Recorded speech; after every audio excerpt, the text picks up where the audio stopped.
6चा 3रा घात गुणिले 6चा 4था घात गुणिले 6चा 5वा घात गुणिले 6चा 6वा घात भागिले 6चा 7वा घात बरोबर किती? तर या गणितामध्ये सुरुवातीला आपल्याला अंश सोडवावा लागणार आहे आणि अंशामध्ये 6 कॉमन आहे, त्यामुळे 6 पण एकदाच लिहिले आणि त्यानंतर घातांकांची बेरीज होणार आहे.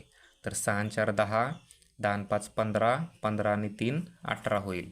त्यानंतर छेदस्थानी 6चा 7वा घात आहे तसे लिहून टाकले.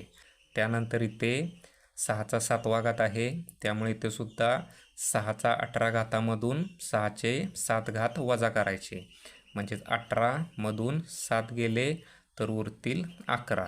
त्यामुळे अंशस्थानी मिळेल 6चा 11वा घात, म्हणजे 6च्या 7व्या घाताला 6चे 7 घात कॅन्सल होणार आणि राहिलेले 11 घात आपण इथे लिहून टाकले.